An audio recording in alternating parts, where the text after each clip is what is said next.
Hello, ഇന്ന് നമ്മൾ ഉണ്ടാക്കാൻ പോകുന്നത് വെണ്ടക്ക മുളകൂട്ടാനാണ്. അപ്പോൾ അതിന് വേണ്ട ഇൻഗ്രീഡിയൻസ് എന്തൊക്കെയാണ് നോക്കാം. വെണ്ടക്ക, തക്കാളി, സവാള, മുളക്, ഇത് വീട്ടിൽ തന്നെ ഉണ്ടായതാണ് കേട്ടോ. കറിവേപ്പില, ഇതും വീട്ടിൽ തന്നെ ഉണ്ടായതാണ്.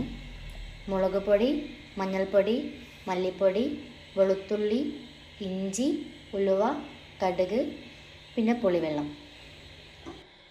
നമുക്ക് ചട്ടി വെക്കാം. വെളിച്ചെണ്ണ ഒഴിച്ചെടുക്കാം. ആദ്യം നമുക്ക് കടുകിടാം, ഉലുവയിടാം. അടുത്തതായിട്ട് ഇതിലേക്ക് ഉലുവ ഇടാം. അതിലേക്ക് പച്ചമുളക് ഇട്ടു. ശേഷം സവാള ഇട്ട് കൊടുക്കാം. നല്ലൊന്ന് വാഴട്ടെ, നന്നായി ഇളക്കി കൊടുക്കാം. ചെറുതായി ഒന്ന് വാടാനേ പാടുള്ളൂ. ഇതിലേക്ക് ചതച്ച് വെച്ച ഇഞ്ചിയും വെളുത്തുള്ളിയും പിന്നെ കറിവേപ്പിലയും ഇട്ട് കൊടുക്കാം.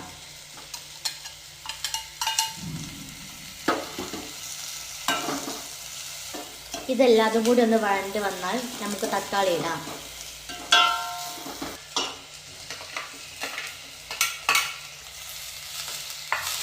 നല്ല സ്മെല്ല്.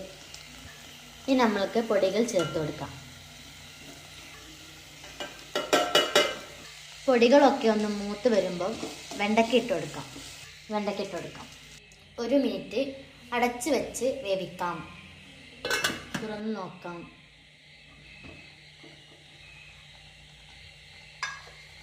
ഇതിലേക്ക് കുറച്ച് വിനീഗർ ഒഴിച്ചു കൊടുക്കാം.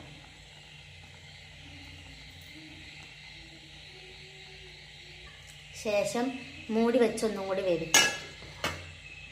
നല്ല ഒന്ന് മിക്സ് ചെയ്തതിന് ശേഷം വീണ്ടും മൂടി വെച്ച് ഒരു മിനിറ്റ് കൂടെ വേവിക്കാം. തുറന്ന് നോക്കാം.